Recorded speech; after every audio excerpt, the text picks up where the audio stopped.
BBA BBS second year intermediate accounting বইয়ের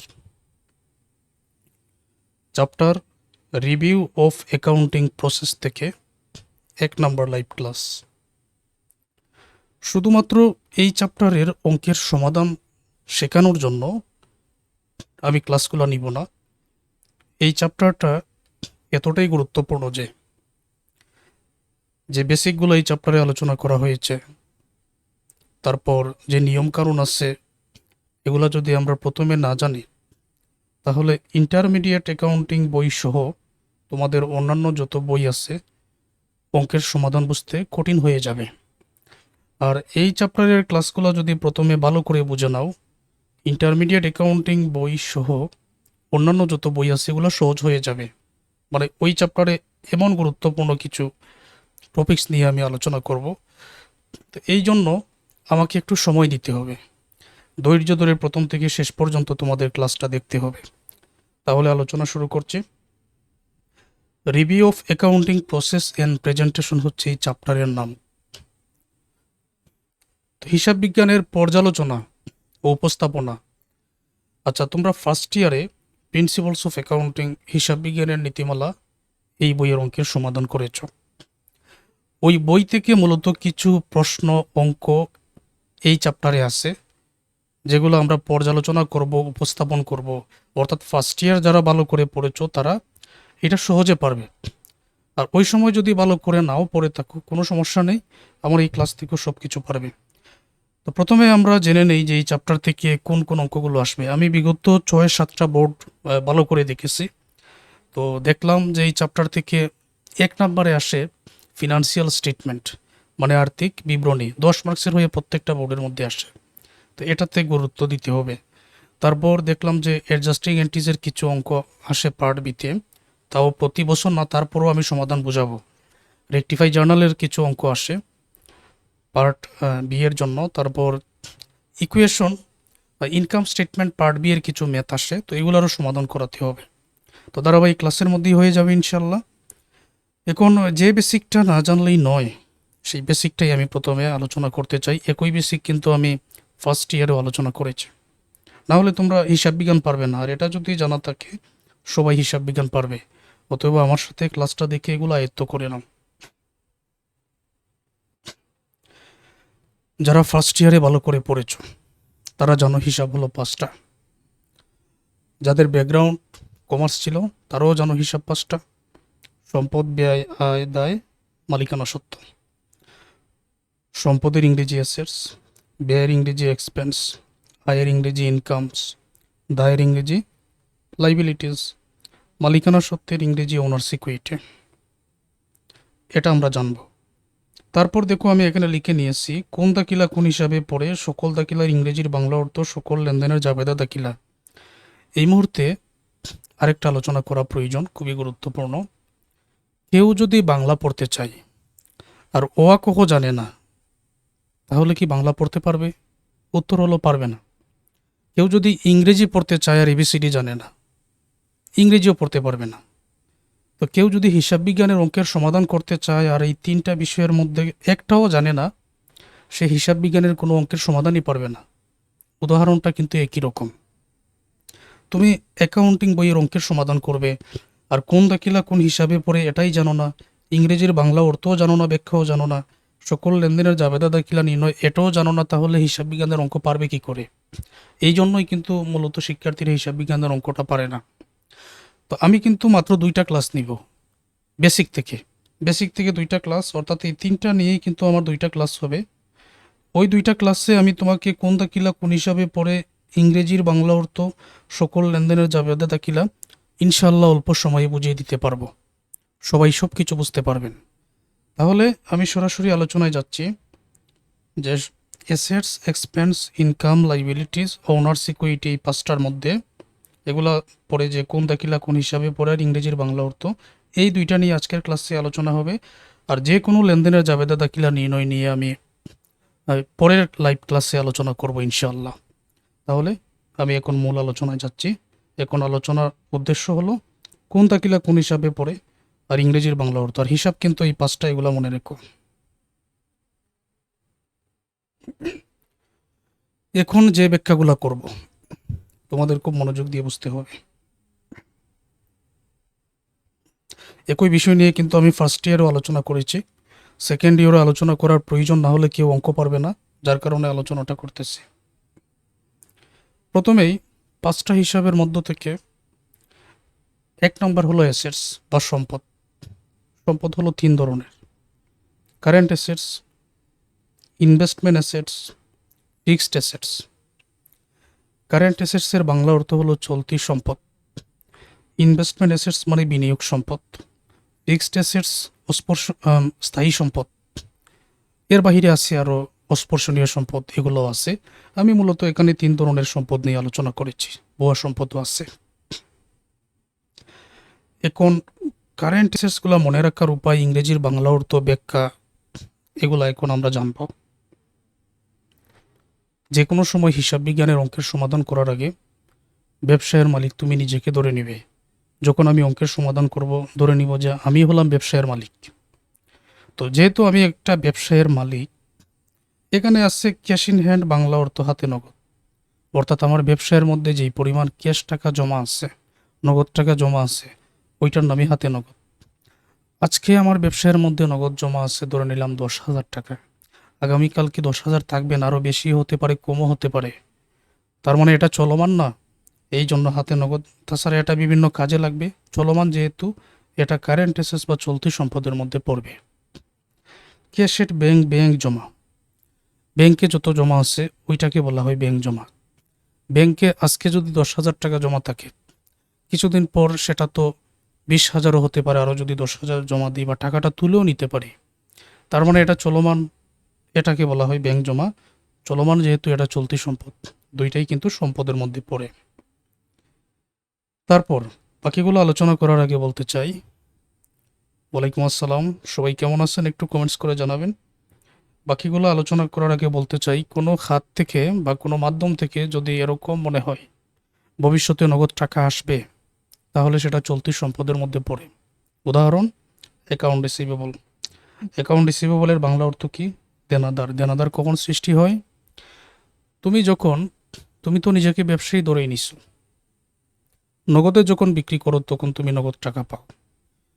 যখন তুমি বাকিতে বিক্রি করো তখন নগদ পাও না, তখন একজন ব্যক্তির সৃষ্টি হয় যার নাম দেনাদার, যে ভবিষ্যতে নগদ টাকা দিবে। আর যেই খাত বা মাধ্যম থেকে মনে হবে ভবিষ্যতে নগদ টাকা আসবে, সেটা চলতি সম্পদ। যেমন দেনাদার, ভবিষ্যতে নগদ পাওয়া যাবে, সুতরাং এটা চলতি সম্পদ। অ্যাকাউন্ট রিসিভেবলের বাংলা অর্থ দেনাদার, ভবিষ্যতে নগদ পাওয়া যাবে। আলহামদুলিল্লাহ, আমিও ভালো আছি। তারপর স্টক অথবা ইনভেন্টরি, মজুত পণ্য। মজুত পণ্য এটা সম্পদের মধ্যে যেহেতু আছে, তার মানে হলো এটা সমাপনী মজুত পণ্য। ডিসেম্বর মাসের 31 তারিখে যে পণ্যটা মজুত থাকে ব্যবসায়ী, এটার নাম হলো সমাপনী মজুত পণ্য। আর জানুয়ারি মাসের 1 তারিখে যে পণ্যটা ব্যবসায়ের মধ্যে থাকে, এটা হলো প্রারম্ভিক মজুত পণ্য। সমাপনী মজুত পণ্যটা সম্পদ। আর এই সমাপনী মজুত পণ্য যেটা, এটা পরের বছর বিক্রি করে আবার নগদ টাকা চলে আসবে। যেহেতু এটা থেকে নগদ টাকা চলে আসবে, সুতরাং এটা সম্পদ। প্রিপেড এক্সপেন্স নিয়ে একটু পরে আলোচনা করি, বাকিটা বলে দেই। অ্যাক্রুয়েড ইনকাম, বকেয়া আয়। অ্যাক্রুয়েড ইনকাম অথবা বকেয়া আয়। বকেয়া মানে বাকি আছে এমন, মানে যে আয়টা বাকি আছে, আয়ের টাকাটা তুমি এখনো পাও নাই, ওইটা হলো বকেয়া আয়। যেমন ধরো বকেয়া ভাড়া প্রাপ্তি, বকেয়া কমিশন প্রাপ্তি, বকেয়া প্রাপ্য কমিশন যেটা। তো কোনো আয় যদি বকেয়া থাকে তাহলে সেটা চলতি সম্পদের মধ্যে পড়ে, কারণ এই আয়ের টাকা ভবিষ্যতে পাওয়া যাবে। নোট রিসিভেবল, বাংলা অর্থ প্রাপ্য বিল। কোনো শব্দের সাথে যদি রিসিভেবল ইংরেজি আর বাংলা যদি প্রাপ্য যুক্ত থাকে, তাহলে সেটাকে বলা হয় চলতি সম্পদ। প্রাপ্য মানে যেটা ভবিষ্যতে পাওয়া যাবে, আর প্রাপ্ত মানে যেটা পেয়ে গেছি। প্রাপ্ত মানে পেয়ে গেছি, প্রাপ্য মানে যেটা পাওয়া যাবে, যেটা ভবিষ্যতে পাওয়া যাবে, এটা কিন্তু সম্পদ। তাহলে নোট রিসিভেবল এটা চলতি সম্পদের মধ্যে পড়বে। আচ্ছা, এখন প্রিপেইড এক্সপেন্সে আসি। শুধু মনে রেখো, প্রিপেইডের বাংলা অর্থ তো অগ্রিম। অগ্রিম পরে যদি ব্যয় জাতীয় শব্দ, এক্সপেন্স বা ব্যয় জাতীয় কোনো শব্দ থাকে, তাহলে সেটাকে চলতি সম্পদ বলা হয়। যেমন ধরো কর্মচারীর বেতন দিয়ে দাও, বেতন একটা ব্যয়, ব্যয়ের টাকা যদি অগ্রিম দিয়ে দাও তাহলে পরে আর এটা নিয়ে ভাবতে হচ্ছে না। তো ব্যয়ের টাকা মনে করো একজন কর্মচারী মাস শেষ হয়ে গেছে, এখন তাকে বেতন দিতে হবে, এখন যদি তুমি তাকে বেতন দাও ওইটা তখন ব্যয়। তারপর একজন কর্মচারী যখন আগে তুমি বেতনটা দিয়ে দিলে এটা কোন হিসাবে নিবে? অবশ্যই সম্পদ হিসাবে নিবে। এটা তো আর এখনো ব্যয় হয় নাই। যতদিন না কর্মচারী কাজ করতেছে ততদিন যাবত এটা ব্যয় হয় নাই। এটা intermediate accounting, BBA BBS second ইয়ারের। তো ততদিন যাবত ব্যয় হয় নাই, তখন এটার নাম দিতে হবে অগ্রিম ব্যয়। আর আমি যেটা বলবো, প্রিপেইড বা অগ্রিম পরে যদি ব্যয় জাতীয় কোনো শব্দ থাকে, যেমন অগ্রিম বেতন, অগ্রিম ভাড়া, অগ্রিম মজুরি, এগুলো থাকলেই কিন্তু চলতি সম্পদ। সাপ্লাইজের বাংলা অর্থ হলো সরবরাহ। যেমন ধরো কলম, কাগজ, স্কেল, এগুলো হলো সাপ্লাইজ। যেটা মজুদ থাকে, কলম, কাগজ, স্কেল যেটা মজুদ থাকে ওইটার নাম হলো সাপ্লাইজ বা সম্পদ সরবরাহ।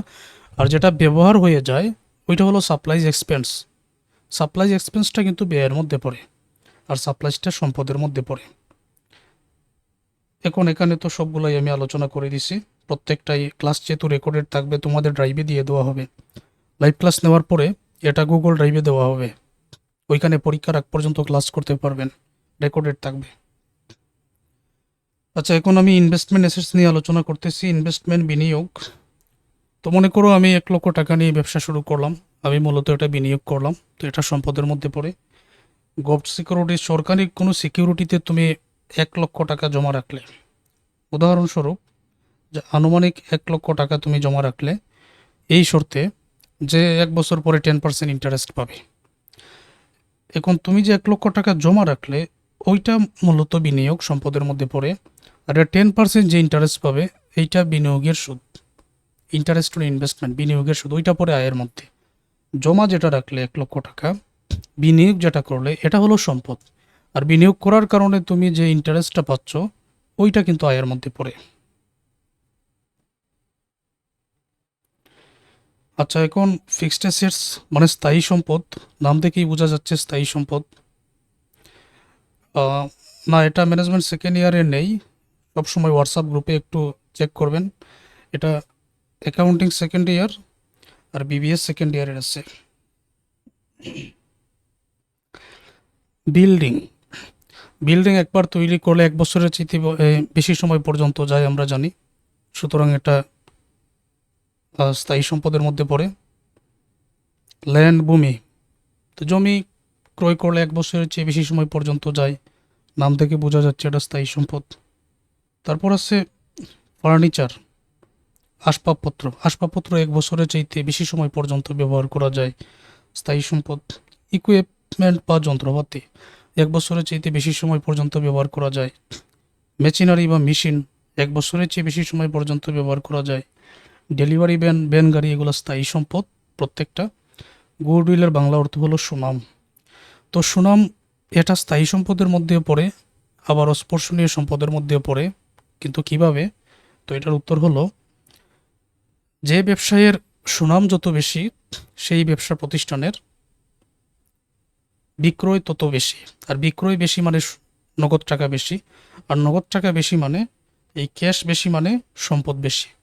মনে করো একটি বাজারে সমজাতীয় 2-3টা ব্যবসা প্রতিষ্ঠান আছে। একটা ব্যবসা প্রতিষ্ঠান ইনকাম করে মাসে 50,000 টাকা, আরেকটা ইনকাম করে মাসে 1 লক্ষ টাকা, আরেকটা 2 লক্ষ টাকা।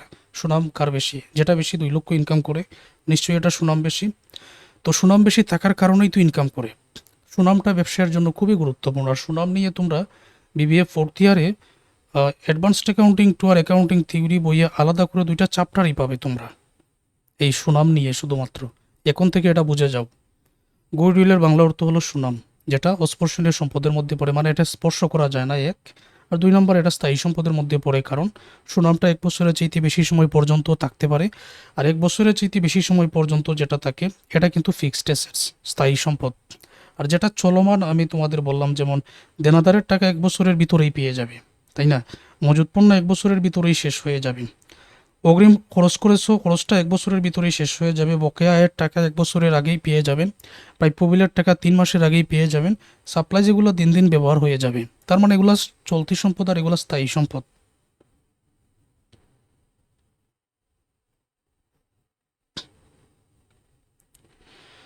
সম্পদ নিয়ে আশা করবো আর তোমাদের কোনো প্রবলেম নেই।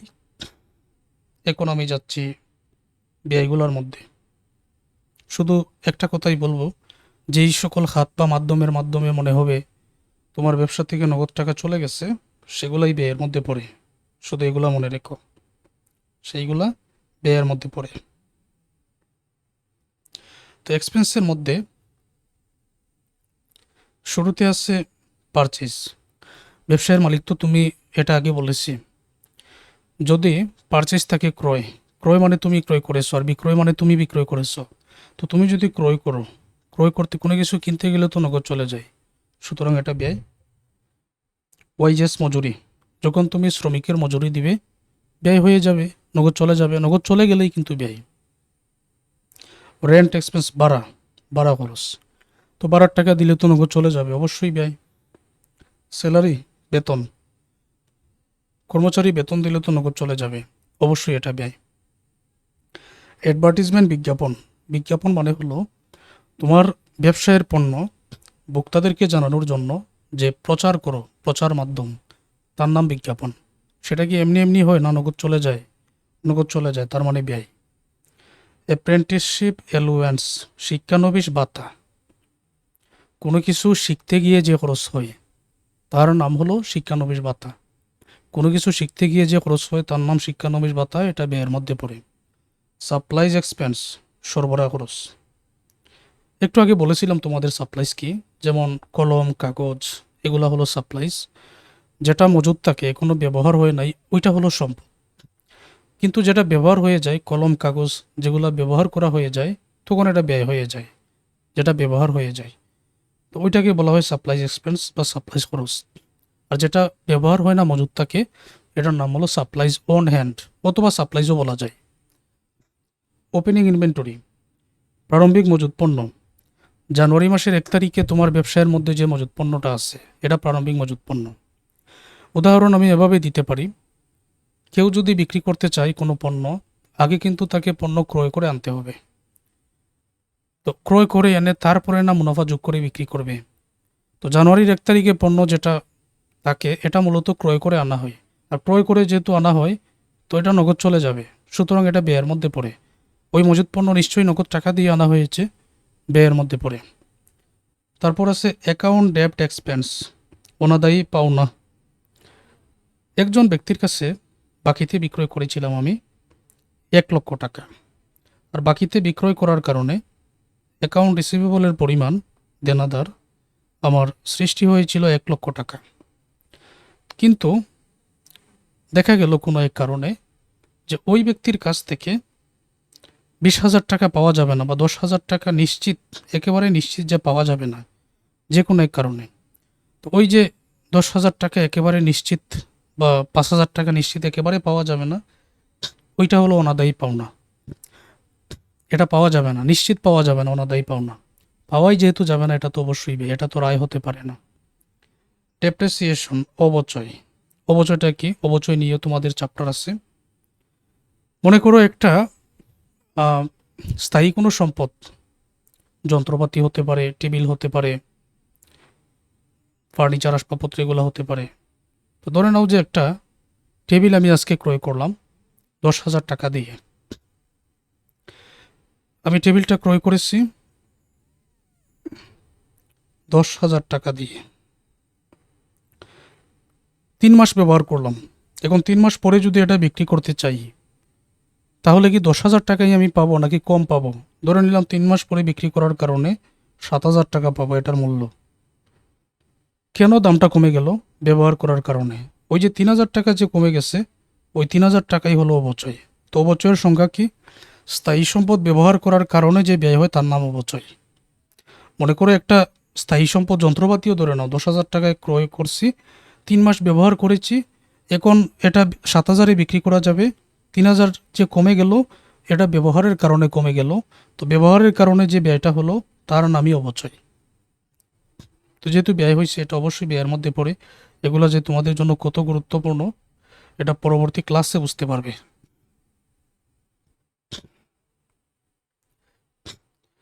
সানড্রি এক্সপেন্স, বিবিধ খরচ। মিসসেলেনিয়াস এক্সপেন্স, বিবিধ খরচ মানে ছোটোখাটো নানাবিধ খরচ ইত্যাদি বোঝায়, 2টা নাম দিয়ে। তোমাদের থাকবে পরীক্ষায় বিভিন্ন অঙ্কের মধ্যে এই ধরনের এন্ট্রি পাবে। ইন্টারেস্ট অন লোন, ঋণের সুদ। তো ঋণের সুদ এটা ব্যয়ের মধ্যে পড়ে কীভাবে? কারো কাছ থেকে তুমি 10,000 টাকা ঋণ নিয়েছো, ঋণের টাকা তো তোমাকে দিতেই হবে, প্লাস তুমি এটার উপরে সুদের টাকাটাও দিচ্ছ। তো 10,000 টাকা তোমার জন্য আয় না ব্যয়? অবশ্যই ব্যয়, সুতরাং এটা ব্যয়ের মধ্যে পড়ে। ব্যাংক চার্জ, ব্যাংক খরচ, ব্যাংক তোমাকে যে সেবা প্রদান করে এই জন্য যে চার্জ কেটে নেয়, তো নগদ তো চলে যায়, অবশ্যই ব্যয়। সেলস রিটার্ন এন্ড এলোয়েন্স, বিক্রয় ফেরত, এই ব্যাখ্যাটা ভালো করে বুঝো। যদি ফার্স্ট ইয়ার থেকে আমার ক্লাস করে থাকো তাহলে এগুলো বুঝতে অসুবিধা হবে না, আর নতুন হলে তো অবশ্যই এগুলো বুঝতে অসুবিধা হবে। তো আজকের ক্লাসে একেবারে ক্লিয়ার হয়ে যাবে। সেলস রিটার্ন এন্ড এলোয়েন্স, বিক্রয় ফেরত। বিক্রয় ফেরত সংজ্ঞা কি? যে বিক্রয় করার পর যেটা ফেরত পেয়ে যায় তার নাম বিক্রয় ফেরত। এখন আচ্ছা, আগে ক্লাস বুঝো। কমেন্ট সবাই ক্লাসের শেষে করবেন, আগে ক্লাস বুঝো, তারপরে এগুলো নিয়ে আলোচনা হবে। বিক্রয় ফেরত, উদাহরণস্বরূপ আমি একজন ব্যক্তির কাছে 10,000 টাকার পণ্য বিক্রি করলাম, উনি আবার 3,000 টাকার পণ্য আমাকে ফেরত দিয়ে দিলেন। আমি যখনই ওনার কাছে বিক্রি করেছি নিশ্চয়ই মুনাফা যোগ করেই বিক্রি করেছি, তখন আমার আয় হয়েছে।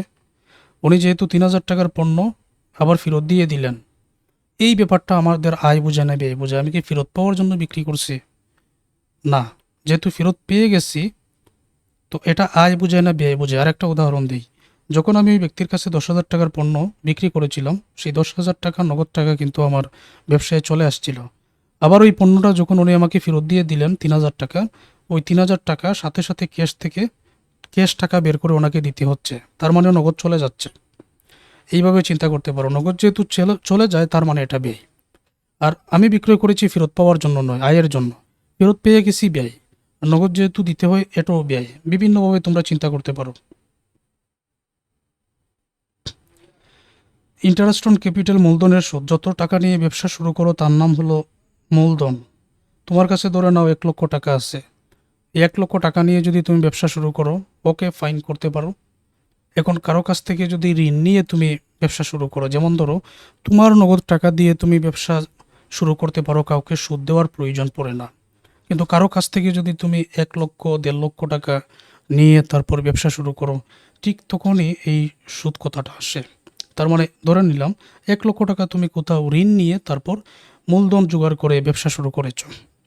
এখন ওই 1,00,000 টাকার যে ঋণ সুদটা তুমি দিচ্ছ, এটা কি তোমার জন্য ব্যয় নয়? অবশ্যই তোমার জন্য ব্যয়। তো এই হলো ব্যাখ্যা। এগুলো আসলে মুখস্থ কিছু না, শুধু ইংরেজির বাংলা অর্থটা মুখস্থ করবেন, আর ব্যাখ্যা বুঝতে পারলেই তোমার মনে থাকবে। তাহলে ব্যয়গুলো কমপ্লিট। ক্লাস যেহেতু রেকর্ডেড থাকবে, তো এটা নিয়ে আর আলোচনা করলাম না। এবার আসো ইনকাম। যে সকল খাত বা মাধ্যমে মনে হবে তোমার ব্যবসায়ের মধ্যে নগদ টাকা চলে আসছে, সেগুলা আয়ের মধ্যে পড়বে। 1 নম্বরে সেলস, বিক্রয়। যখনই বিক্রয় করবে ঠিক তখনই তোমার ব্যবসায়ের মধ্যে নগদ টাকা আসবে, সুতরাং আয় হয়ে গেল। ইন্টারেস্ট অন ইনভেস্টমেন্ট, কোথাও যদি বিনিয়োগ করো এটা হলো সম্পদ, আর বিনিয়োগ করার কারণে তুমি যে মুনাফা পাচ্ছ, সুদ পাচ্ছ, এটা তোমার জন্য আয়। মানে ইনভেস্টমেন্টটা সম্পদ, আর ইন্টারেস্ট অন ইনভেস্টমেন্ট বিনিয়োগের সুদ, এটা আয়। কমিশন রিসিভড, কমিশন প্রাপ্তি। কোনো শব্দের সাথে রিসিভড অথবা প্রাপ্তি যদি যুক্ত থাকে তখন সেটা আয়ের মধ্যে পড়ে। রিসিভড অথবা প্রাপ্তি। প্রাপ্তি মানে নগদ পেয়েছ, রিসিভড কমিশন প্রাপ্তি মানে নগদ টাকাটা তুমি পেয়েছ, কমিশনের টাকা পেয়েছো, অবশ্যই এটা আয়ের মধ্যে পড়বে। তারপর ইন্টারেস্ট অন ব্যাংক, ব্যাংক জমার সুদ। ব্যাংকে যত টাকা জমা আছে তার উপরে তুমি যে ইন্টারেস্টটা পাচ্ছ, অবশ্যই এটা আয়ের মধ্যে পড়বে। অ্যাপ্রেন্টিসশিপ প্রিমিয়াম, শিক্ষানবিশ সেলামি। কোনো কিছু শিখিয়ে যে নগদ টাকা চলে আসে, কাউকে কোনো কিছু শেখানোর ফলে যে ইনকামটা হয় সেটার নাম হচ্ছে শিক্ষানবিশ সেলামি। যে কাউকে আমি কোনো কিছু শিখিয়ে দিলাম, বিনিময়ে যে ইনকামটা হলো, এটা শিক্ষানবিশ সেলামি, অ্যাপ্রেন্টিসশিপ প্রিমিয়াম, আয়ের মধ্যে পড়ে। ইন্টারেস্ট রিসিভড, সুদ প্রাপ্তি। যদি সুদ প্রাপ্তি মানে তো নগদ টাকাই প্রাপ্তি, সুতরাং এটা আয়ের মধ্যে পড়বে। ডিভিডেন্ড রিসিভ, লভ্যাংশ প্রাপ্তি। তো লভ্যাংশ প্রাপ্তি নিয়ে অনেক আলোচনা আছে, এই আলোচনাটা আমি তোমাদের বুঝিয়ে দিই। যেমন ধরো, শেয়ার কি সেটা কি তোমরা জানো? শেয়ারটা কি? শেয়ারের সংজ্ঞা হলো যে কোম্পানির মূলধনের ক্ষুদ্র ক্ষুদ্র অংশকে শেয়ার বলা হয়। কোম্পানির মূলধনের ক্ষুদ্র ক্ষুদ্র অংশকে শেয়ার বলা হয়। এটা একটু ব্যাখ্যা করার প্রয়োজন আছে, কারণ এগুলা নিয়ে তোমাদের আগামী চ্যাপ্টারগুলোতে ম্যাথ আছে। একটা কোম্পানি ব্যবসা শুরু করবে, তার জন্য মূলধন বাবদ 1,00,000 টাকার প্রয়োজন আছে। কোম্পানি 100টা শেয়ার ইস্যু করবে, এটাকে বলে 100টা শেয়ার বিক্রি করবে বা ইস্যু করবে। 100টা শেয়ার যদি বিক্রি করে, তাহলে এক একটা শেয়ারের মূল্য যখন 1,000 টাকা হবে, ঠিক তখনই কোম্পানি 1,00,000 টাকা মূলধন গঠন করতে পারবে। 100টা শেয়ার বিক্রি করবে 100 জন শেয়ার হোল্ডারদের কাছে। কোম্পানি যাদের কাছে বিক্রি করে, শেয়ার ইস্যু করে যাদের কাছে, তাদেরকে বলা হয় শেয়ার হোল্ডার। এখন কোম্পানির 100টা শেয়ারের মধ্যে যদি 5টা শেয়ার আমি ক্রয় করে নেই, তাহলে ওই কোম্পানির একজন শেয়ার হোল্ডার হলাম আমি। তাহলে শেয়ার মূলধনের কোম্পানির মূলধনের ক্ষুদ্র ক্ষুদ্র অংশকে শেয়ার বলা হয়। এই হলো এক। 2 নম্বর হলো যে শেয়ার হোল্ডার, আমি যদি একটা শেয়ার ক্রয় করে, আমি একজন শেয়ার হোল্ডার, বা কোম্পানি যাদের কাছে শেয়ার বিক্রি করে তারা হলো শেয়ার হোল্ডার। এখন প্রশ্ন হলো যে শেয়ার যে আমি এখানে 5টা শেয়ার ধরে নাও আমি ক্রয় করলাম, কেন ক্রয় করলাম? এখানে আমার ফায়দাটা কি? ফায়দা হলো এটাই যে ওই যে আমি শেয়ার ক্রয় করলাম, 5টা শেয়ার, এক একটার দাম 1,000 করে, নিশ্চয়ই 5,000 টাকা। এই যে 5,000 টাকার শেয়ার ক্রয় করলাম, 5টা শেয়ার, আমার মূল টাকা নিয়ে কোম্পানি মূলধন গঠন করে ব্যবসা করবে। ব্যবসা করে যে ইনকাম হবে, সেই ইনকাম থেকে লাভের একটা অংশ কোম্পানি আমাকে দিবে, যার নাম হলো লভ্যাংশ। ইংরেজি নাম হলো ডিভিডেন্ড, বাংলা হলো লভ্যাংশ। ধরে নিলাম এক একটা শেয়ার প্রতি কোম্পানি আয় করেছে 10 টাকা। উদাহরণ দিচ্ছে, এক একটা শেয়ারের প্রতি শেয়ার থেকে, একটা শেয়ার থেকে কোম্পানি আয় করেছে 10 টাকা, এটা উদাহরণ দিলাম। তো ওই 10 টাকা এখন ডিভিডেন্ড বা লভ্যাংশ লাভের একটা অংশ, মনে করো 4 টাকা আমাকে দিয়ে দিচ্ছে, বাকি যে 6 টাকা এটা কোম্পানি নিজেদের কাছে রেখে দিচ্ছে। তাদেরও তো আয়ের একটা অংশ পাওয়া উচিত। তো আমাকে যেটা দিয়ে দিচ্ছে 10 টাকার মধ্যে, এই যে 10 টাকা আয় করেছে, এটাকে বলা হয় earning per share.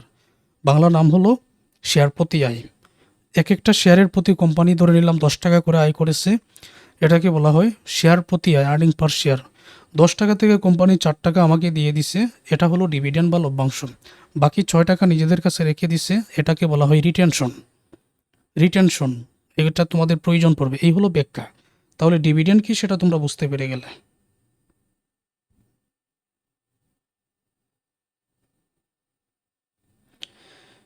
Interest on drawing, উত্তোলনের সুদ। উত্তোলন মানে টাকা তোলা। তুমি তোমার ব্যবসা থেকে যখন ইচ্ছা তখন টাকা তুলতে পারো, সমস্যা নেই। তো উত্তোলনের সুদ, উত্তোলন কথাটা কখন আসবে? আচ্ছা, আজানের একটু বিরতি, আমি আজান পরে আবার ক্লাসটা শুরু করতেছি। তো যেখানে ছিলাম, তুমি তোমার ব্যবসা থেকে টাকা যখন তখন উত্তোলন করতে পারো, কোনো সমস্যা নেই। কিন্তু সুদ কথাটা কখন আসবে? যখন তুমি তোমার ব্যবসা থেকে টাকা তুলে অন্য কোথাও বিনিয়োগ করবে, ঠিক তখনই তুমি ইন্টারেস্ট বা সুদটা পাবে, তখন এটা আয় হয়ে যাবে। তো এই জন্য উত্তোলনের সুদ এটা ইনকাম বা আয়ের মধ্যে পড়ে। পারচেজ রিটার্ন অ্যান্ড অ্যালোয়ান্স, ক্রয় ফেরত। সহজে বোঝাই, ক্রয় ফেরত মানে কোনো কিছু ক্রয় করার পরে ফেরত দিয়ে দেওয়া। মনে করো একটা চাহিদা আছে একটা মোবাইল ফোনের, আমি ক্রয় করলাম 10,000 টাকা দিয়ে। মোবাইল ফোনটা ক্রয় করার পরে দেখা গেল যে এটার মধ্যে কোনো প্রবলেম আছে বা আমার প্রয়োজন নেই, আমি চাইলে ওইটা ফেরত দিয়ে দিতে পারি। এটা শুধু মোবাইল ফোন দিয়ে উদাহরণ না, যে কোনো প্রোডাক্ট বা পণ্য দিয়ে উদাহরণটা দেওয়া যায়। তো 10,000 টাকা দিয়ে আমি প্রথমে ক্রয় করলাম, তখন কিন্তু আমার কাছে নগদ চলে গেছে, দেখে এটা ব্যয়। কিন্তু পণ্যটা যখন আমি ফেরত দিয়ে দিলাম, ওই নগদ টাকা পুনরায় আমার কাছে চলে আসলো। আর যেহেতু নগদ টাকা আমার কাছে চলে আসলো, তখন এটা আয় হয়ে গেল। এটাই হলো পারচেজ রিটার্ন অ্যালাউন্স বা ক্রয় ফেরত। সার্ভিস রেভিনিউ অথবা সেবা আয়। 2 ধরনের ব্যবসার প্রতিষ্ঠান আছে, একটা হলো উৎপাদনমূলক আর একটা হলো সেবামূলক। উৎপাদনমূলক যেগুলো আমরা হাটবাজারে দেখি, দোকানপাট ক্রয় ক্রয় বিক্রয় করে সেগুলা। আর সেবামূলক উদাহরণ হচ্ছে, যেমন ধরো একটা লন্ড্রি সার্ভিস, কোনো কিছু ক্রয় বিক্রয় করে না, সেবা প্রদান করে টাকা উপার্জন করে। একজন ডাক্তার প্রেসক্রিপশন রোগী দেখে টাকা উপার্জন করেন, একজন উকিল ওকালতি করে টাকা উপার্জন করেন।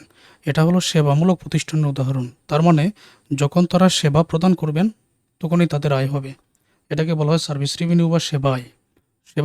সেবা প্রদান করলে নগদ চলে আসে, তখন এটা আয়ের মধ্যেই পড়ে।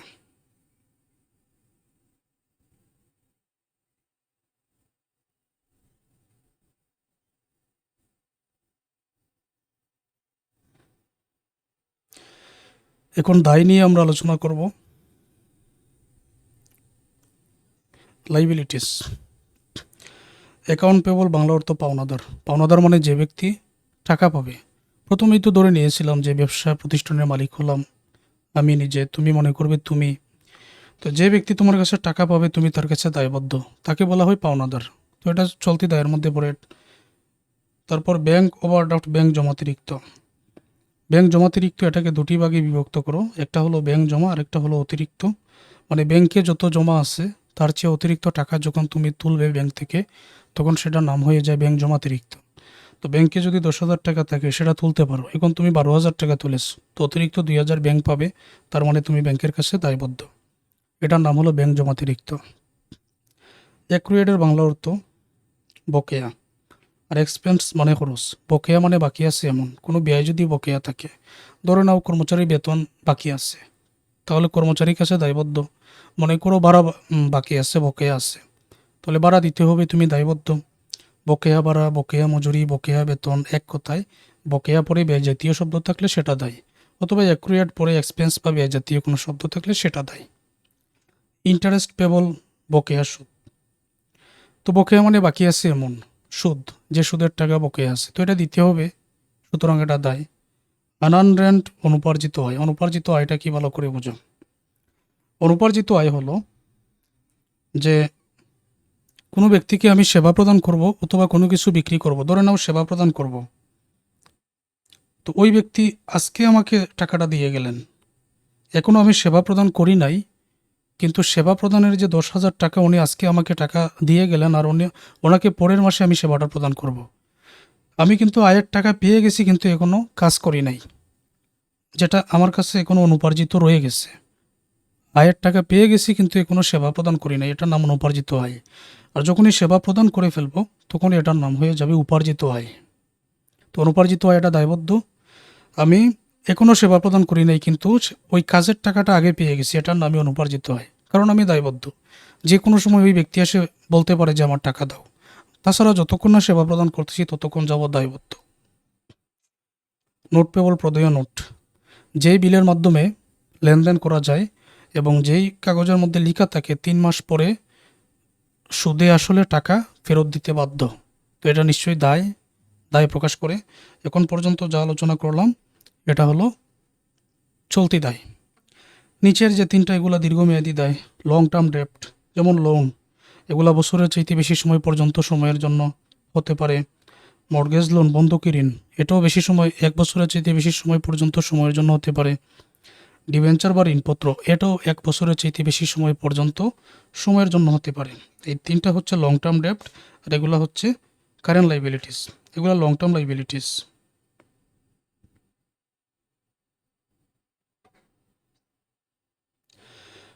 এগুলো হচ্ছে লং টার্ম লাইবিলিটিস, দীর্ঘমেয়াদী দায়। এগুলো হচ্ছে কারেন্ট লাইবিলিটিস, চলতি দায়। এবারে ওনার সিকিউরিটি নিয়ে আলোচনা করব। ক্যাপিটাল মূলধন।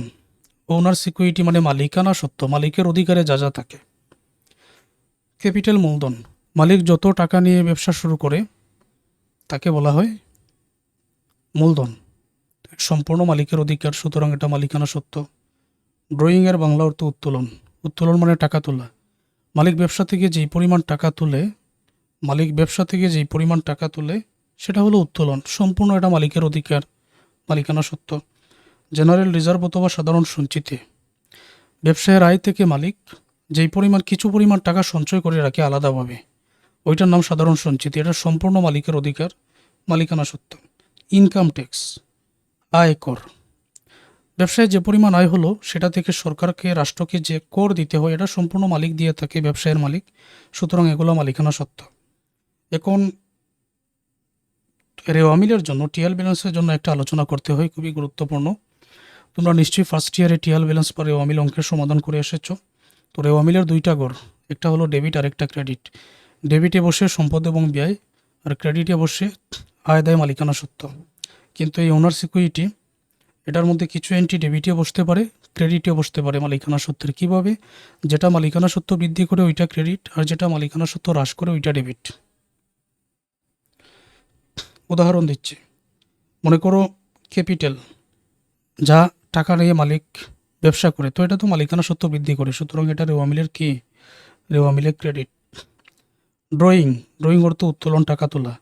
ব্যবসা থেকে টাকা তুললে মালিকানা সত্ত্ব হ্রাস পায়, সুতরাং এটা রেওয়া মিলের ডেবিট। এটা মালিকানা সত্ত্ব হ্রাস করে, আর এটা বিপরীত মালিকানা সত্ত্বের মধ্যে পড়ে।